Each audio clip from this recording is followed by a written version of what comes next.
So the new Hillsong documentary came out this weekend, and it wasn't at all what I expected. And this documentary was interesting because it actually featured Carl Lentz, Justin Bieber's old pastor who got caught up in the scandal. They interviewed him and included his side of the story in the documentary. There were some things that I really liked about the documentary, and then other things that literally just bugged the mess out of me. So let's start there. Let's start with the bad, and then we'll move on to the good. So as soon as I started watching it, it didn't take a long time during the first episode for me to realize that this was a low-key hit piece on Christianity. It was clear that the people who made this documentary were assuming that their audience would be leftists who had an axe to grind with Christianity. Now, maybe it's just me, but I found this to be pretty annoying because they complained in the documentary about how Hillsong would bait and switch their audience when it came to LGBT issues. Well, they did the exact same thing to me. This documentary was not what I was expecting for it to be. Over and over, they would start off with talking about Carl Lentz or Hillsong, and then they would slowly start moving over into saying how Christianity is the real problem because it's run by white conservative men in positions of power. Now, I know what you're thinking. You're probably thinking, that's so 2020, right? But really, this was a constant theme in the series. For example, Black Lives Matter came up a lot, and they constantly talked about how Christians weren't affirming of Black lives. But when Carl Lentz, a younger white man, affirmed the lives of Black people and didn't affirm the organization, they still found a way to turn that into a little jab towards Christianity. They had a girl on there who was talking about whether it's LGBT issues or Black Lives Matter, how Christianity is always behind. So therefore, it wasn't revolutionary when Carl Lentz said that Black Lives Matter because he only gets acclaim for saying Black Lives Matter because Christianity is so backwards. But for me personally, whenever they talk like this, they made it clear to me that the people involved in this documentary seem to not be aware that there's actually a lot of Black Christian churches in America relative to the size of the Black population. They acted as if it was a feature of Christianity to have a church that's run by greedy, controlling white conservative men with sinister intentions. There was even a part in there when they mentioned how Hillsong would send 26-year-old white men and put them in places like New York as a way to, and I quote, colonize the area. How is that not colonization to literally ignore a full group of people?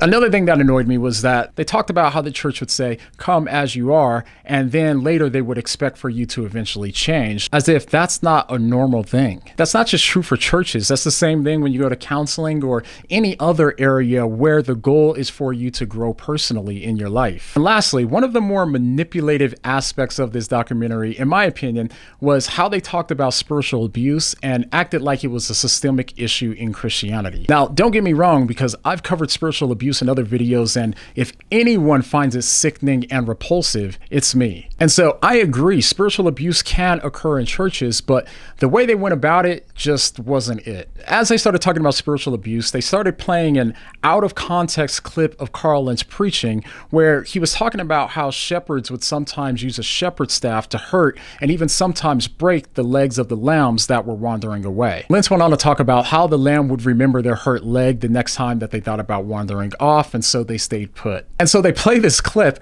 and then they start talking about the dangers of spiritual abuse right after it, as if Carl was advocating for Christian leaders to abuse their congregants and scare them into staying put. To try to find a clip of Carl saying something like that and then try to use that as a way to imply that that's what he was referring to was incredibly disingenuous. All right, now moving to the better parts of the documentary, which definitely started in the second episode. Now, I don't know what I was expecting, but I was definitely shocked by Carl Lentz in this episode. Some of the stuff in this episode was a little gossipy, like getting into details about his affairs and also how him and his wife felt completely betrayed by Hillsong after Hillsong's board leaked the private conversation to the Daily Mail. But it also showed a Carl Lentz who seemed to be trying to warn people about what happens when you ignore your underlying issues. This episode was really personal and really vulnerable for Carl Lentz and his wife. He talked about how he was sexually abused as a kid by a family friend and how he was told to hide what happened and to keep it a secret. He went on to talk about how much shame that he had around it and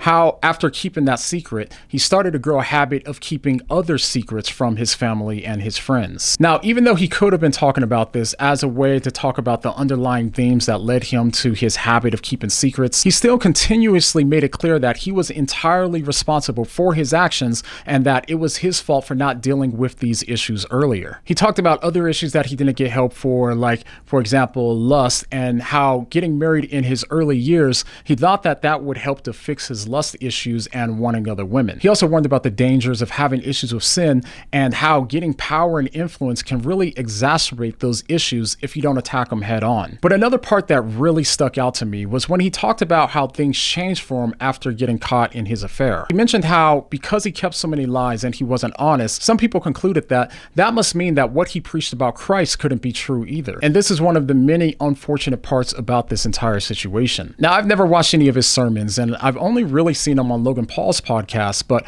after watching his interview with Logan Paul, I honestly think that he had a gift. I really do. Now, I'm not saying that he always used that gift in the right way, obviously, but from the little bit that I saw, he was really good at understanding how millennials think, and he was really good at getting past their instinctual defenses that they've adopted from culture when it comes to Christianity. As a person who didn't grow up in the church myself, I think that his approach would have worked as a way to get me to open up to Christianity where most other approaches probably wouldn't have. In the Logan Paul interview, Lentz didn't come across as arrogant or condescending, and he really helped to show that Christianity could actually be an intellectually viable option in a skeptical culture. He used apologetics to help millennials see the intellectual reasons for why Christianity could be true, while also helping to build emotional bridges to Christianity that can be really hard for Christian teachers today to establish. For people who might have grown up in the church or aren't millennials, his approach might not make sense to you. But for those like me who were raised and conditioned in a postmodern culture and even found it hard to understand what Christianity was even saying, we can understand how his approach could help to lower the instinctual defenses that we might have had with Christianity and with Christians. Now, again, I'm just going off of that interview, and I'm sure there's other times in other interviews where he completely dropped the ball. But in the documentary, he even said that his church was able to reach those who never went to church or were turned off from religion and Christianity as a whole. But the point of me bringing this up is to say that that's also why this scandal was so damaging. These people are some of the same people that his actions could have impacted the most, because if they didn't trust Christians then they surely don't trust Christians now after this scandal. Overall, what I didn't expect to see was a few really good lessons that we could take away from the second episode. But even though he might have handled this situation in one of the best ways that he could given the circumstances, the damage that he caused still remains. His actions still impacted those that he helped to open up to Christianity and those that trusted that he wasn't like those other pastors that they couldn't trust. These people usually leave situations like this and think that